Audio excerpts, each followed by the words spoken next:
Hello बच्चों, कैसे हैं आप सब। आई होप आप सब अच्छे होंगे। आपकी स्टडीज बहुत ही ज़बरदस्त चल रही होगी। मेरा नाम है इंजमाम खान। स्वागत करता हूं आपका अनअकैडमी के शानदार यूट्यूब प्लेटफॉर्म पर। जैसा कि बच्चों आप देख पा रहे होंगे कि आज हम ज्योग्राफी का चैप्टर नंबर 2 स्टार्ट करने वाले हैं, जिसका नाम है forest and wildlife resources. Chapter 1 हमने पढ़ा था बेटा, जिसका नाम था आपका रिसोर्सेस एंड डेवलपमेंट। क्या नाम था बेटा? Resources and development. जिसमें हमने देखा था कि बेटा रिसोर्सेस हैं तो डेवलपमेंट है। और रिसोर्सेस हमने क्या समझे थे कि anything which satisfy human needs, हर वो चीज जो अवेलेबल है एनवायरनमेंट के अंदर और ह्यूमन बीइंग की नीड को सेटिस्फाई करती है, वो चीज रिसोर्सेस कहलाती है। तो आज इस चैप्टर में हम दो नेचुरल रिसोर्स के बारे में बात करेंगे। एक होते हैं बेटा आपके फॉरेस्ट यानी कि वन्य, और एक होते हैं बेटा आपके वाइल्ड लाइफ रिसोर्सेस यानी कि आपके जीव जंतु। यानी कि हम बेसिकली इस चैप्टर के अंदर फ्लोरा एंड फोना के डिस्कशन कर फ्लोरा एंड फोना यानी कि प्लांट्स एंड एनिमल्स के बारे में डिस्कशन करने वाले हैं बेटा, कि किस तरीके से वो एक एफिशिएंट रिसोर्सेस है एक ह्यूमन बीइंग के डेवलपमेंट के लिए भी, और क्यों इन्हें प्रिजर्व करना बहुत जरूरी है। चलिए स्टार्ट करते हैं बेटा। We share this planet with millions of other living beings starting from microorganisms and bacteria, lichens to banyan trees, elephants and blue whales. अगर आप इस पूरे अर्थ प्लैनेट को देखोगे बेटा, तो इस पूरे प्लैनेट पे क्या कर रहे हैं बेटा, हम सिर्फ हम अकेले नहीं है बेटा, हम काफी सारे जीव जंतुओं के साथ अपनी इस प्लैनेट को शेयर करते हैं, जिसमें आपके एलिफेंट्स, काफी सारे बैक्टीरिया और काफी सारे माइक्रो ऑर्गेनिजम्स भी आ जाते हैं। This entire habitat it will live in S immense biodiversity. और जिस पूरे इस हैबिटेट के अंदर हम जो लेते हैं, इसके अंदर काफी सारी बायोलॉजिकल डाइवर्सिटी है। बायोडाइवर्सिटी या बायोलॉजिकल डाइवर्सिटी दोनों का मतलब एक ही होता है कि इस प्लैनेट के अंदर काफी काफी diverse species of plants and animals आपको देखने को मिलती है, वो ही बायोलॉजिकल डाइवर्सिटी होती है। We humans, along with all living organisms, form a complex web of ecological system in which we are only a part and very much dependent on this system for our own existence। और इस पूरी biological diversity के अंदर हम human being सिर्फ एक part है, ना कि हम एक डोमिनेंट पोजीशन में है बेटा, क्योंकि हमारा सर्वाइवल भी प्लांट्स एंड एनिमल्स के ऊपर टिका हुआ है। प्लांट्स जिससे हमें फूड मिलता है, और हमें बेसिक चीज जो एक ह्यूमन बीइंग के सर्वाइवल के लिए जरूरी है वो है ऑक्सीजन, वो हमें प्लांट से मिलती है। तो इस पूरी बायोलॉजिकल डाइवर्सिटी के अंदर हम अपने आप को एक इंडिविजुअल को डोमिनेंट पोजीशन में नहीं बता सकते हैं, बल्कि हम इन प्लांट्स और एनिमल्स या इन फॉरेस्ट और वाइल्ड लाइफ के ऊपर काफी ज्यादा डिपेंडेंट है, क्योंकि ये हैं तो हम हैं। Clear? For example, the plants, animals and micro organisms recreate the quality of the air we breathe. जो प्लांट्स है बेटा, और जो एनिमल्स हैं, और जो माइक्रो ऑर्गेनिजम्स है, छोटे छोटे क्रिएचर है बेटा, वो एयर की क्वालिटी को क्या करते हैं बेटा, रिक्रिएट करते हैं, जो कि हम सांस लेते हैं। द वाटर वी ड्रिंक, जैसे मछलियां बेटा पानी को प्योरीफाई करने का भी काम करती है ना, देखा होगा बेटा आपने, उसमें जो एल्गी वगैरह रहती है वो मछलियां खाती है, उससे पानी भी क्या होता है बेटा, प्योरीफाई होता है। और माइक्रो ऑर्गेनिजम्स जो होते हैं बेटा, वो सॉइल को क्या करते हैं बेटा, प्योरीफाई करते हैं, जिसमें से हमारा फूड ग्रो होता है। इन सब चीजों के बिना हम सर्वाइव नहीं कर पाएंगे। तो बेसिकली ये पैराग्राफ हमें ये बता रहा है कि ह्यूमन बीइंग के सर्वाइवल के लिए फॉरेस्ट और वाइल्ड लाइफ होना कितना जरूरी है। ये है तो हम है, वरना कुछ भी नहीं। Forest plays a key role in the ecological system. Forest जो है यानी कि जो जंगल है बेटा, वो बहुत इंपॉर्टेंट रोल प्ले करते हैं इस पूरे इकोलॉजिकल सिस्टम के अंदर। And these are also the primary producers on which all other living beings depend. और जितनी भी प्राइमरी चीजें हैं, जैसे फूड, टिम्बर, ऑक्सीजन वगैरह, वो सब हमें कहां से मिलती है? फॉरेस्ट से ही मिलती है, जिससे कि जिसके ऊपर ह्यूमन बीइंग्स बहुत ही ज्यादा डिपेंडेंट है। तो इस पूरे पैराग्राफ में हम ये समझ पा रहे हैं बेटा कि forest and wildlife resources किस तरीके से एक इंपॉर्टेंट रोल प्ले करते हैं ह्यूमन बीइंग के सर्वाइवल में और ह्यूमन बीइंग के डेवलपमेंट में। तो इनको प्रिजर्व करना क्या है बेटा, बहुत ही ज्यादा जरूरी टास्क हो गया है। चलिए, बायोडायवर्सिटी का मतलब क्या है? जैसा कि मैंने आपको बताया, biodiversity is immensely rich in wild life and cultivated species, diverse in form and function but closely integrated in the system through multiple network of interdependencies. कहने का मतलब यह है कि इस पूरे प्लेनेट के अंदर जो different different species of plants and animals पाए जाते हैं, भले उनके फंक्शंस, उनका दिखने का तरीका अलग है, लेकिन सभी एक दूसरे से क्या है बेटा, इंटरडिपेंडेंट है। तो diverse species of plants and animals called biological diversity. Okay बेटा, चलिए, flora and fauna in India. अब फ्लोरा एंड फोना की बात होती है तो फ्लोरा क्या होते हैं बेटा आपके, फ्लोरा होते हैं बेटा आपके प्लांट्स, और फोना क्या होते हैं बेटा आपके एनिमल्स। बायोलॉजी में भी आपने पढ़े होंगे बेटा फ्लोरा एंड फोना, है ना, आपने फूड साइकिल पढ़ी होगी बेटा। तो flora and fauna in India, इसके बारे में हम देखते हैं। अगर हम अपने आसपास देखें बेटा, तो हम देखेंगे कि हमारे एक रीजन में कोई ना कोई यूनिक टाइप का प्लांट या यूनिक टाइप का एनिमल जरूर देखने को मिलेगा। जैसे मैं राजस्थान की बात करूं तो राजस्थान का जो स्टेट बर्ड है वो है godown, the great Indian bustard. ठीक है, वो राजस्थान में सबसे ज्यादा पाया जाता है। राजस्थान की भी अगर मैं बात करूं तो वेस्टर्न बेल्ट पे ज्यादा देखने को मिलेगा, जैसे जैसलमेर, जोधपुर, बीकानेर, बाड़मेर वाले रीजन में आपको गोडावन यानी कि ग्रेट इंडियन बस्टर्ड एक नाम का पक्षी है, वो आपको देखने को मिलेगा। बहुत ही दुर्लभ पक्षी है बेटा। ठीक है, in fact India is one of the world's richest countries in terms of its vast variety of biological diversity. और इंडिया वर्ल्ड की one of the world's richest country है, जिसमें काफी ज्यादा बायोलॉजिकल डाइवर्सिटी के species of plants and animals हमें देखने को मिलते हैं। दिस इज पॉसिबली ट्वाइस और thrice the number yet to be discovered. और अभी तो काफी ज्यादा species of plants and animals ऐसी बेटा डिस्कवर करनी बाकी है। काफी बड़े बड़े जंगल हैं जिसमें काफी लंबे लंबे सरफेस एरिया, उसमें काफी सारे स्पीशीज ऑफ प्लांट्स है ना इन्वेंट करना बाकी है, ठीक है, सॉरी डिस्कवर करना बाकी है, इन्वेंट तो नहीं कहेंगे। और काफी सारे ओशियंस के अंदर क्या है बेटा, काफी सारे स्पीशीज ऑफ फिशरीज हैं बेटा जो अभी भी डिस्कवर नहीं की गई है। समय के साथ साथ वो गहराई समुद्र की जैसे हमें बढ़ती जाएगी, हम जैसे जैसे गहराई में उतरते जाएंगे, समय के साथ साथ हमें different species of plants and animals भी देखने को मिलेंगे। You have already studied in detail about the extent variety of forest and wildlife resources. और क्लास 6, 7, 8 में डिफरेंट डिफरेंट टाइप के forest, tropical evergreen forest, tropical deciduous forest, temperate forest है ना, ये कॉनिफोरियस फॉरेस्ट, ये सब आप पढ़ के आ चुके हैं। You may have realized the importance of these resources in our daily life. और आपको ये भी पता है बेटा कि इन फॉरेस्ट और वाइल्ड लाइफ रिसोर्सेज की हर एक इंडिविजुअल की जिंदगी में या हर एक इंडिविजुअल के सर्वाइवल में कितना इंपॉर्टेंट रोल ये प्ले करते हैं। लेकिन ये जो डाइवर्स फ्लोरा एंड फोना है बेटा, ठीक है, ये हमारी डेली लाइफ से जुड़े हुए तो हैं, लेकिन ये समस्या में आ जाते हैं या दिक्कत में आ जाते हैं जब ह्यूमन बीइंग की ग्रीडी जो होती है, जब ह्यूमन बीइंग की ग्रीडी नीड जो होती है बेटा, वो जब इन species of plants and animals को खत्म करने के कगार पर आ जाती है, तो ये जो इकोलॉजिकल बैलेंस है या जो बायोलॉजिकल डाइवर्सिटी है, इसमें कहीं ना कहीं हमें इनस्टेबिलिटी या इम्बैलेंस देखने को मिलता है। क्योंकि ह्यूमन बीइंग क्या करता है बेटा, अपने स्वार्थ के लिए क्या करता है बेटा, इन species of plants and animals को बिल्कुल भी नहीं छोड़ता है, बल्कि वो अपने ग्रीड को पूरा करने के लिए इनको भी खत्म करने के कगार पे आ चुका है, जिससे कि हमें पूरे एनवायरमेंट के अंदर एक सेंसिटिविटी, एक इनस्टेबिलिटी या हम कह सकते हैं एक इम्बैलेंस हमें यहां पे देखने को मिलता है। क्लियर बेटा, यहां तक चीजें समझ में आ रही है? समझो बेटा इसको।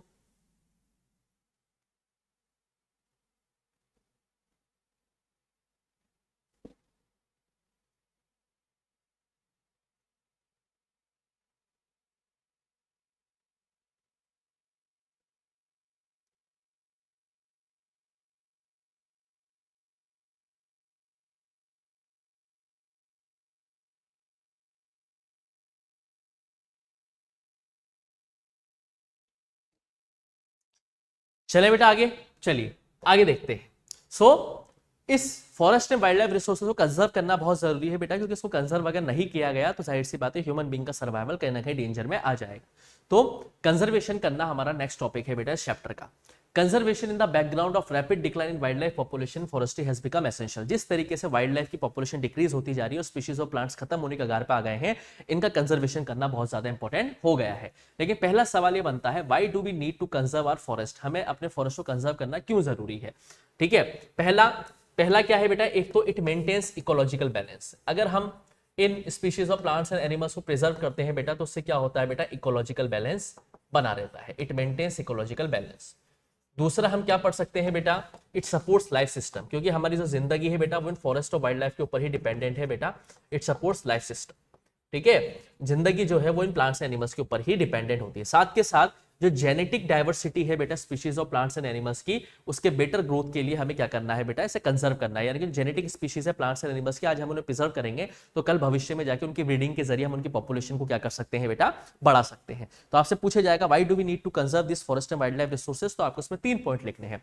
पहला, इट मेंटेन्स इकोलॉजिकल बैलेंस, जो इनसेंसिटिविटी क्रिएट हुई है एनवायरमेंट के अंदर उसे मेंटेन करने का काम करता है बेटा कौन, कंजर्वेशन। दूसरा, it supports life system, forest and wild life जो है बेटा वो लाइफ सिस्टम को सपोर्ट करते हैं। साथ के साथ हमें जो जेनेटिक डाइवर्सिटी है species of plants and animals की, different species of plants and animals की जो जेनेटिक डाइवर्सिटी है उसे हमें प्रिजर्व करना बहुत जरूरी है, ताकि ब्रीडिंग के जरिए हम उसकी भविष्य में पॉपुलेशन को बढ़ा सके और उन्हें एक्सटिंक्ट होने से बचा सके। ठीक है, जैसे कि for example in agriculture we are still dependent on traditional crop varieties, fisheries too are heavily dependent on the maintenance of aquatic biodiversity. तो सरकार के जरिए क्या कदम उठाए गए, steps taken by the government. सरकार के जरिए क्या कदम उठाए गए, steps taken by the government. सरकार के जरिए फॉरेस्ट और वाइल्ड लाइफ को प्रोटेक्ट करने के लिए सरकार के जरिए क्या क्या कदम उठाए गए। तो 1960 और 1970s के दौरान जो प्रकृति प्रेमी थे उन्होंने काफी ज्यादा डिमांड करी कि एक national wildlife protection program चलाया जाए इन फॉरेस्ट एंड वाइल्ड लाइफ को प्रिजर्व करने के लिए। और सरकार ने इसकी इंपॉर्टेंस को भी समझा कि नहीं, कहीं ना कहीं ये बहुत जरूरी है इन सब चीजों को प्रिजर्व करना। तो Indian wildlife protection act 1972 में बना। कब बना बेटा, Indian wildlife protection act implement किया गया सेंट्रल गवर्नमेंट के जरिए 1972 में, जिसमें काफी सारे ऐसे प्रोविजंस किए गए ताकि हैबिटेट्स को, जो यहाँ के निवासी उनको बचाया जा सके।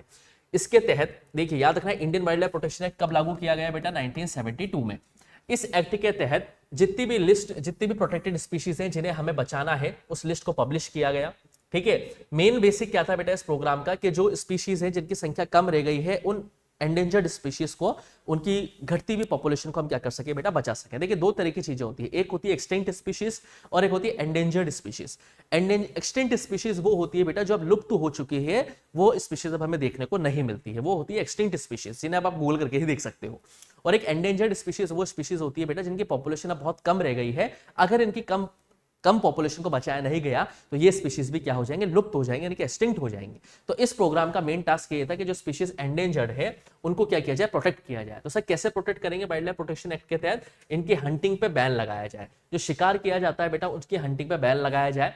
इन सभी जानवरों को, एंडेंजर्ड स्पीशीज को लीगल प्रोटेक्शन के अंदर लाया जाए, यानी कि इनका एक एरिया फिक्स्ड किया जाए जहां पे इनको रिजर्व किया जा सके, प्रोटेक्ट किया जा सके।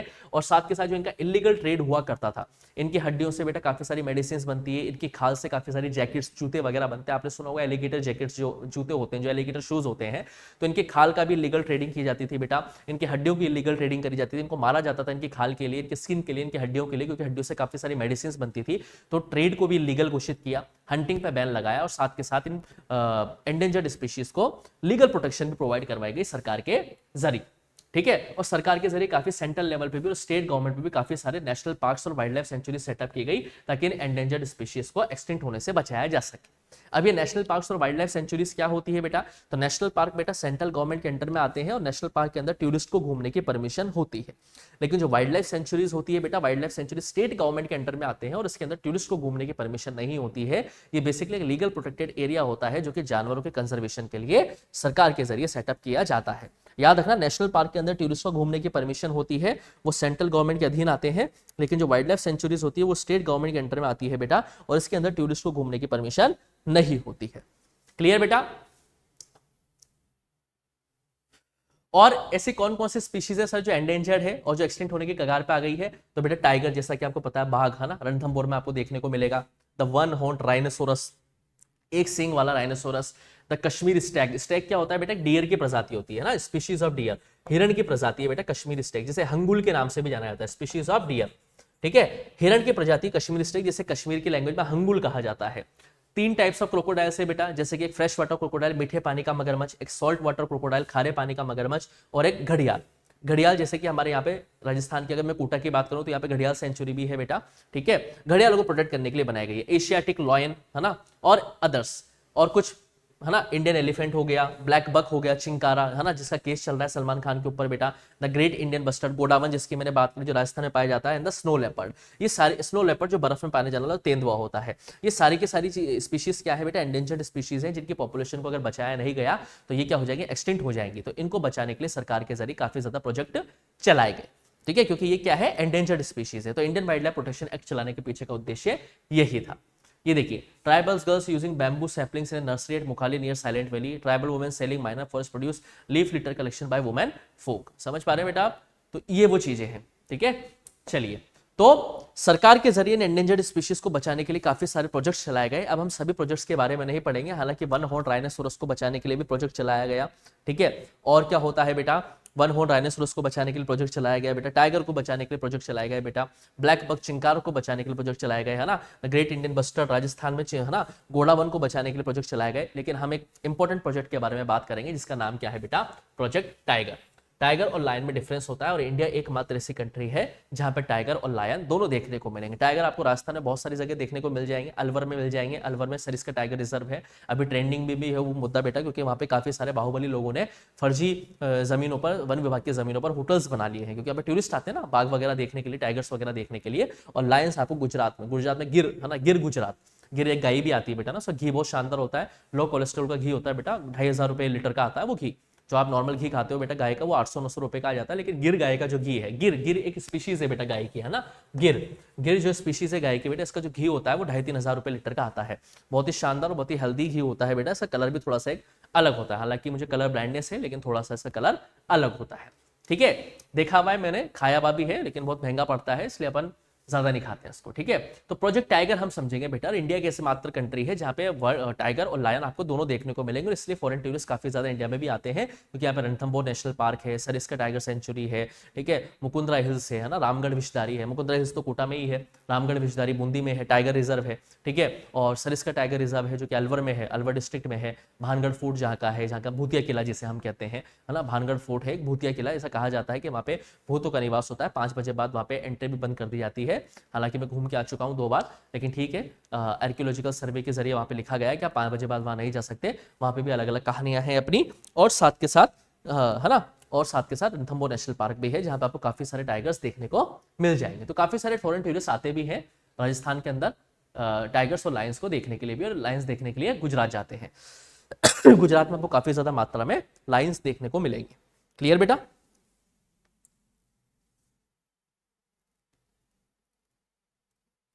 पढ़िए बेटा उसको।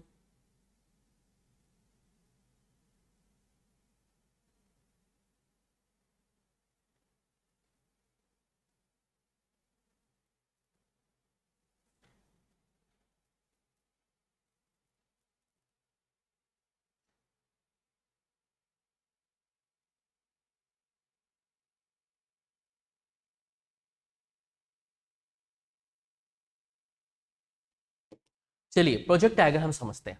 देखिए, tiger is one of the key wild life species in this faunal web. अगर इन जानवरों के जाल में अगर हम देखें तो टाइगर सबसे एक इंपॉर्टेंट की वाइल्ड लाइफ स्पीशीज होती है। 1973 में सीनियर अथॉरिटीज को ये लगा कि टाइगर पॉपुलेशन जो है वो काफी ज्यादा कम हुई है। देखिए कितनी कम हुई, 1973 में टाइगर्स की पॉपुलेशन कितनी थी, 1827, और 1973 से अगर 100 साल पहले चले जाए तो टाइगर्स की पॉपुलेशन कितनी थी बेटा, 55,000, यानी कि 55,000 से टाइगर्स की पॉपुलेशन कितनी रह गई सिर्फ बेटा, 1827 रह गई, यानी कि जाहिर सी बात है ये स्पीशीज एक्सटिंक्ट होने के कगार पे पहुंच चुकी थी। तो सीनियर सेंट्रल गवर्नमेंट को ये लगा कि नहीं, कहीं ना कहीं इस स्पीशीज को बचाना बहुत ही जरूरी है। मेजर थ्रेट क्या थे बेटा टाइगर पॉपुलेशन को, देखिए क्या था बेटा, एक तो उसको किडनैप किया जाता ट्रेड करने के लिए, क्योंकि इंटरनेशनल मार्केट में इसकी डिमांड बहुत थी। श्रिंकिंग हैबिटेट, जिस तरीके से अर्बनाइजेशन बढ़ता जा रहा था वैसे जंगलों की जो सरफेस एरिया वो कम होता जा रहा था और काफी सारे जानवर मरते जा रहे थे। साथ ही depletion of prey based species, और हैबिटेट कम होने की वजह से जो प्रे होते हैं, जो शिकार थे है ना टाइगर के, वो भी कम होते गए, तो उनको टाइम पे खाना नहीं मिल पाता था, या उनको बहुत मेहनत करनी पड़ती थी खाना लेने के लिए, दौड़ना पड़ता था, खाना नहीं मिल पाता, उससे भी मर जाते थे। और ह्यूमन पॉपुलेशन, बढ़ती हुई ह्यूमन पॉपुलेशन तो हर एक चीज के जिम्मेदार है ही सही। अच्छा, इनका ट्रेड क्यों किया जाता था, क्योंकि जो टाइगर की स्किन है वो बहुत ही महंगी बिकती है इंटरनेशनल मार्केट में, और इसकी हड्डियों का इस्तेमाल किया जाता था ट्रेडिशनल मेडिसिन बनाने के लिए, ठीक है, स्पेशली एशियन कंट्रीज में जहाँ पे टाइगर की पॉपुलेशन काफी एक्सटेंट होने की कगार पर आ गई थी, जैसे कि इंडिया और नेपाल। इंडिया और नेपाल में आपको काफी ज्यादा पॉपुलेशन देखने को मिलेगी बेटा टाइगर्स की, 2/3 लगभग पॉपुलेशन आपको पूरे वर्ल्ड में इंडिया के अंदर देखने को मिलेगी, और दो ही नेशंस में, इन दो ही कंट्रीज में सबसे ज्यादा टाइगर की पॉपुलेशन को खतरा है। तो सरकार के जरिए प्रोजेक्ट टाइगर चलाया गया 1973 में। सरकार के जरिए टाइगर्स के एंडेंजर्ड स्पीशीज को एक्सटेंट होने से बचाने के लिए प्रोजेक्ट टाइगर चलाया गया सरकार के जरिए 1973 में, ठीक है। Tiger conservation have been viewed only as an effort to save an endangered species, और प्रोजेक्ट टाइगर इसलिए चलाया गया ताकि जो टाइगर की पॉपुलेशन जो एंडेंजर्ड है और एक्सटिंक्ट हो सकती है उसको बचाने के लिए सरकार के जरिए ये प्रोजेक्ट टाइगर चलाया गया, ठीक है, ताकि इसके जैसे और उसके जैसे बहुत सारे टाइगर्स को बचाया जा सके। और इसके तहत क्या किया गया बेटा, पूरे ऑल ओवर इंडिया में टाइगर रिजर्व सेटअप किए गए, ताकि एक लीगल एरिया सेटअप कर दिया जाए बेटा बाघों के लिए, टाइगर्स के लिए, ताकि वहां पे क्या किया जा सके बेटा, उनकी पॉपुलेशन को वहां पे वो आराम से रह सके और ब्रीडिंग करके उनकी पॉपुलेशन बढ़ सके। एक लीगल प्रोटेक्टेड एरिया बना दिया जाए, जैसे वाइल्ड लाइफ सेंचुरीज होती है, टाइगर रिजर्व होते हैं जो फॉरेस्ट डिपार्टमेंट के अंदर में आता है बेटा, उनकी पूरी नजर रहती है कि कौन सा जानवर कहाँ पे घूम रहा है, क्योंकि उनके पास ट्रैकर लगा हुआ होता है, तो वहां पे आप शिकार वगैरह नहीं कर सकते। शिकार वहां पे एक पनिशेबल ऑफेंस होता है, ट्रेडिंग वगैरह पॉसिबल है ही नहीं, क्योंकि पनिशेबल ऑफेंस है ना, वो पूरा एक लीगल प्रोटेक्टेड एरिया होता है, वहां पे हर एक टाइगर के ऊपर ट्रैकर लगा होता है, इससे कि फॉरेस्ट डिपार्टमेंट को पता रहता है कि कौन सा टाइगर कहां पे है, और महीने महीने 2-2 3-3 महीने में उनकी मॉनिटरिंग भी करते रहते हैं कि ये स्वस्थ है या नहीं है ना, ट्रैंकुलाइज करके उनको। तो काफी सारे टाइगर रिजर्व सेटअप किए गए प्रोजेक्ट टाइगर के तहत इन टाइगर्स की पॉपुलेशन को बचाने के लिए। कौन कौन से, जैसे कॉर्बेट नेशनल पार्क आपको याद रखना है, जिम कॉर्बेट नेशनल पार्क कहां पे बेटा, ये उत्तराखंड में, नाम याद रखने हैं बस, ये कहां पे। सुंदरबंस नेशनल पार्क आपको वेस्ट बंगाल में देखने को मिल जाएगा। बांधवगढ़ नेशनल पार्क आपको मध्य प्रदेश में देखने को मिल जाएगा। सरिस्का वाइल्ड लाइफ सेंचुरी जिसकी मैं अभी बात कर रहा था बेटा, राजस्थान में, राजस्थान की कौन से डिस्ट्रिक्ट में है बेटा, ये राजस्थान के अलवर डिस्ट्रिक्ट में है बेटा, है ना। RJ0 है ना, पता नहीं क्या है, RJ02 है या 01, अजमेर का है 1 तो, ठीक है। मानस टाइगर रिजर्व आपको आसाम में देखने को मिल जाएगा, पेरियर टाइगर रिजर्व आपको केरला में देखने को मिल जाएगा। ये सारे टाइगर रिजर्व सेंट्रल गवर्नमेंट के जरिए सेटअप किए गए बेटा, ताकि टाइगर्स की पॉपुलेशन को बचाया जा सके, एक लीगल प्रोटेक्टेड एरिया बना दिया जाए जहां पे टाइगर्स आराम से फ्रीली मूव कर सके और अपनी पॉपुलेशन को आगे बढ़ा सके, ताकि ये स्पीशीज जो है एंडेंजर्ड स्पीशीज से बाहर निकल के आ पाए और इनकी पॉपुलेशन वापस से हम क्या कर पाए। और काफी हद तक इसका रिजल्ट भी अच्छा आया है। अब काफी ज्यादा 5-6 हजार तक टाइगर्स तक हम पहुंच चुके हैं। भारत में 5-6 हजार के आसपास लगभग टाइगर्स की पॉपुलेशन है। तो प्रोजेक्ट टाइगर की वजह से काफी अच्छा रिजल्ट भी हमें देखने को मिला है इसके तहत। क्लियर है बेटा? चलिए, और क्या है, ये जो कंजर्वेशन प्रोजेक्ट है बेटा, ये सिर्फ जानवरों के ऊपर ही फोकस नहीं करता है, जो कि वाइल्ड लाइफ प्रोटेक्शन एक्ट बनाया गया था बेटा, वो सिर्फ जानवरों के ऊपर जानवरों के ऊपर ही काम नहीं करता है। काफी सारे इंसेक्ट्स, काफी सारी बेटा ना बटरफ्लाइज वगैरह जो होती हैं, ठीक है, समझ पा रहे हैं बेटा आप। 1986 में एक एक्ट बनाया गया इसी के अंदर, जिससे काफी सारी बटरफ्लाइज, कीड़े मकोड़े जो है, ड्रैगन फ्लाई जो है, उनको भी प्रिजर्व किया गया है। मतलब कहने का मतलब ये कि Indian wildlife protection act के अंदर सिर्फ जानवर ही नहीं आते हैं बेटा, स्पीशीज ऑफ बीटल्स भी आते हैं, कुछ टाइप की बटरफ्लाइज वगैरह भी आती है। और 1991 में वाइल्ड लाइफ प्रोटेक्शन एक्ट के अंदर 6 स्पीशीज है किसकी बेटा, प्लांट्स की, उनको भी एड किया गया। मतलब इंडियन वाइल्ड लाइफ प्रोटेक्शन के एक्ट के अंदर सिर्फ आप जानवरों की बात नहीं कर सकते, इसमें जानवरों को तो प्रोटेक्ट करने की बात की गई है, साथ के साथ बटरफ्लाइज, कीड़े मकोड़े, बीटल्स, माइक्रो ऑर्गेनिजम्स को भी प्रोटेक्ट करने की बात की गई है। साथ के साथ प्लांट की 6 स्पीशीज को भी इसमें शामिल किया गया बेटा, क्योंकि ये 6 स्पीशीज होंगी, बहुत ही रेयर स्पीशीज होंगी, बहुत ही ट्रेडिशनल स्पीशीज होंगी, तो इनको भी प्रोटेक्ट करने का इस वाइल्ड लाइफ प्रोटेक्शन एक्ट के तहत काम किया गया है सरकार के जरिए। समझ पा रहे बेटा आप? पढ़िए बेटा इसको आगे।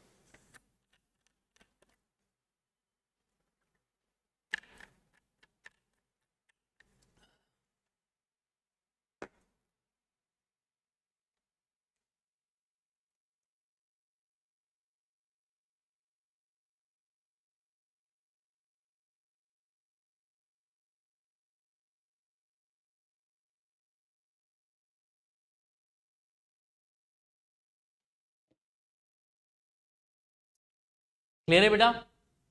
चलिए, अब एक हम बात करते हैं बेटा डिस्ट्रीब्यूशन ऑफ फॉरेस्ट, कि इंडिया के अंदर हमने फॉरेस्ट का डिस्ट्रीब्यूशन किस किस हिसाब से किया गया है। देखिए, इंडिया के अंदर अगर हम बात करें तो फॉरेस्ट का डिस्ट्रीब्यूशन 3 तरीके से किया गया है। कितने तरीके से किया गया है बेटा? 3 तरीके से। पहला है बेटा आपका रिजर्व्ड फॉरेस्ट। कौन सा फॉरेस्ट है बेटा? पहला आपका रिजर्व्ड फॉरेस्ट। फॉरेस्ट को भी 3 तरीके से क्लासिफाई किया गया है इंडिया के अंदर। दूसरा है बेटा आपका प्रोटेक्टेड फॉरेस्ट।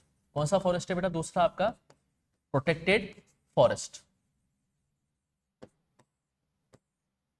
ठीक। और तीसरा आता है बेटा आपका अनक्लास्ड फॉरेस्ट। कौन सा आता है बेटा? अनक्लास्ड फॉरेस्ट, ठीक। सर क्या डिफरेंस इन तीनों में? देखिए, रिजर्व फॉरेस्ट जाहिर सी बात है, गवर्नमेंट के रिजर्व,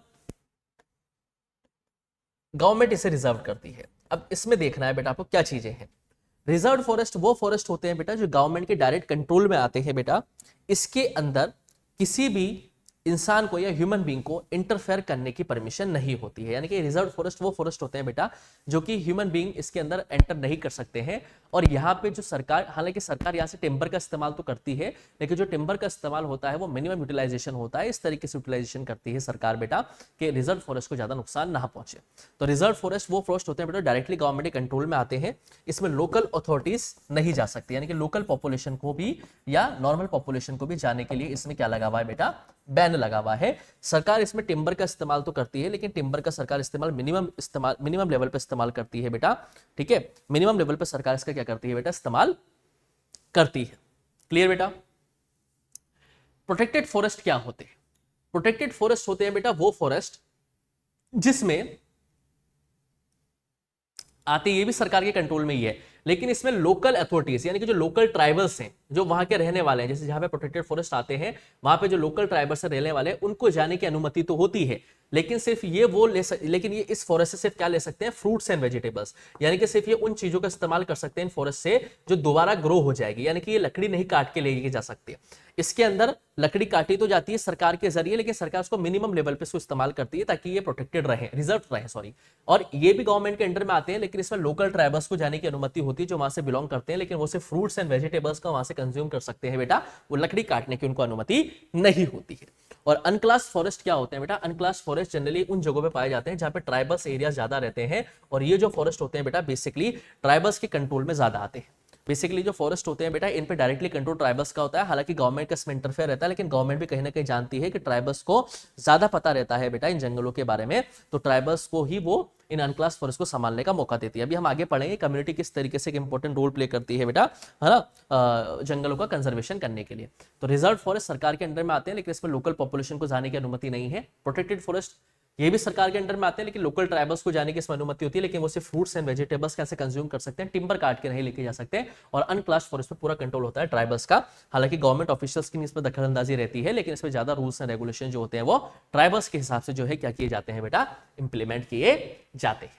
अब एक चीज आपको ध्यान रखनी है बेटा कि ये रिजर्व फॉरेस्ट और प्रोटेक्टेड फॉरेस्ट को मिला के हम बोलते हैं बेटा परमानेंट फॉरेस्ट। आपसे पूछा जा सकता है what do you mean by permanent forest. तो रिजर्व फॉरेस्ट और प्रोटेक्टेड फॉरेस्ट को मिला के हम क्या बोलते हैं बेटा, परमानेंट फॉरेस्ट बोलते हैं। क्या बोलते हैं बेटा, परमानेंट फॉरेस्ट बोलते हैं। रिजर्व फॉरेस्ट और प्रोटेक्टेड फॉरेस्ट को जब आप मिला दोगे तो वो कौन से फॉरेस्ट बनेंगे, परमानेंट फॉरेस्ट। और पूरे इंडिया में परमानेंट फॉरेस्ट सबसे ज्यादा जो पाए जाते हैं बेटा, वो पाए जाते हैं आपके मध्य प्रदेश। कहाँ पाए जाते हैं बेटा, सबसे ज्यादा इंडिया के अंदर लगभग 70 to 75% जो परमानेंट फॉरेस्ट है वो सबसे ज्यादा कहाँ पे पाए जाते हैं बेटा, मध्य प्रदेश में पाए जाते हैं। तो याद रखना आपको, रिजर्व फॉरेस्ट और प्रोटेक्टेड फॉरेस्ट मिलकर क्या बनते हैं बेटा, परमानेंट फॉरेस्ट बनते हैं। और ये परमानेंट फॉरेस्ट सबसे ज्यादा आपके पाए जाते हैं बेटा किस रीजन में, मध्य प्रदेश रीजन में पाए जाते हैं। अच्छा, रिजर्व फॉरेस्ट सबसे ज्यादा कहाँ पे पाए जाते हैं, तो रिजर्व फॉरेस्ट आप ले लो बेटा, आपके जम्मू कश्मीर में ज्यादा देखने को मिल जाएंगे आपको ये, ठीक है। तमिलनाडु में आपको देखने को मिल जाएंगे रिजर्व फॉरेस्ट बेटा, ठीक है। केरला में आपको रिजर्व फॉरेस्ट थोड़े ज्यादा देखने को मिल जाएंगे। आंध्र प्रदेश है ना, आंध्र डिनेस्टी, आंध्र प्रदेश में भी आपको रिजर्व फॉरेस्ट ज्यादा देखने को मिल जाएंगे। याद रखना, रिजर्व फॉरेस्ट और प्रोटेक्टेड फॉरेस्ट मिलकर परमानेंट फॉरेस्ट बनते हैं। परमानेंट फॉरेस्ट सबसे ज्यादा आपको मध्य प्रदेश में देखने को मिलेंगे। रिजर्व फॉरेस्ट आपको JNK, जम्मू कश्मीर, तमिलनाडु, केरला, आंध्र प्रदेश में ज्यादा देखने को मिलेंगे। प्रोटेक्टेड फॉरेस्ट आपको देखने को मिलेंगे बिहार में देखने को मिल जाएंगे प्रोटेक्टेड फॉरेस्ट थोड़े बहुत। हरियाणा में आपको देखने को मिल जाएंगे, हालांकि प्लेन एरिया है लेकिन थोड़े बहुत यहाँ देखने को मिल जाएंगे। पंजाब वाले रीजन में आपको देखने को मिल जाएंगे, और राजस्थान वाले रीजन में भी आपको प्रोटेक्टेड फॉरेस्ट देखने को मिल जाएंगे। जाके बिश्नोई समाज एक इसमें हम पढ़ेंगे, बिश्नोई कम्युनिटी, 20 नियम वाली कम्युनिटी जो 20 नियम को पालन करती है। तो रिजर्व फॉरेस्ट आपको JNK, तमिलनाडु, केरला, आंध्र प्रदेश में देखने को मिलेंगे, और प्रोटेक्टेड फॉरेस्ट आपको बिहार, हरियाणा, पंजाब, राजस्थान में देखने को मिलेंगे, और परमानेंट फॉरेस्ट आपको मध्य प्रदेश में देखने को मिलेंगे। अच्छा सर, अनक्लास्ड फॉरेस्ट सबसे ज्यादा कहाँ पे पाए जाते हैं, तो मैंने क्या बताया बेटा आपको, अनक्लास्ड फॉरेस्ट वो फॉरेस्ट होते हैं जहाँ पे ट्राइबल्स का ज्यादा कंट्रोल रहता है। तो अनक्लास्ड फॉरेस्ट भी आपको वहीं देखने को मिलेंगे जहाँ पे ट्राइबल्स ज्यादा होंगे, जैसे कि नॉर्थ ईस्टर्न स्टेट्स में। जो नॉर्थ ईस्टर्न वाली बेल्ट है ना बेटा, 7 सिस्टर्स वाली, असम, मणिपुर, मेघालय, मिजोरम, त्रिपुरा, नागालैंड वाली, तो नॉर्थ ईस्टर्न स्टेट्स जो है वहां पे आपको अनक्लास्ड फॉरेस्ट ज्यादा देखने को मिलेंगे। और गुजरात के कुछ हिस्से पे, पार्ट्स ऑफ गुजरात के कुछ हिस्सों पे, यानी कि गुजरात के कुछ पार्ट्स में आपको अनक्लास्ड फॉरेस्ट भी देखने को मिल जाएंगे। याद रह जाएगा बेटा डाटा ये। परमानेंट फॉरेस्ट सबसे ज्यादा आपको कहां पे देखने को मिलेंगे बेटा, परमानेंट फॉरेस्ट आपको सबसे ज्यादा देखने को मिलेंगे कहां पे, मध्य प्रदेश। रिजर्व फॉरेस्ट आपको जम्मू कश्मीर वगैरह रीजन में देखने को मिल जाएंगे, केरला, आंध्र प्रदेश, तमिलनाडु में। प्रोटेक्टेड फॉरेस्ट आपको देखने को मिलेंगे बिहार, हरियाणा, पंजाब, राजस्थान वाले रीजन में। और अनक्लास्ड फॉरेस्ट आपको देखने को मिलेंगे ज्यादातर नॉर्थ ईस्टर्न स्टेट्स और गुजरात के कुछ हिस्सों में। क्लियर है बेटा।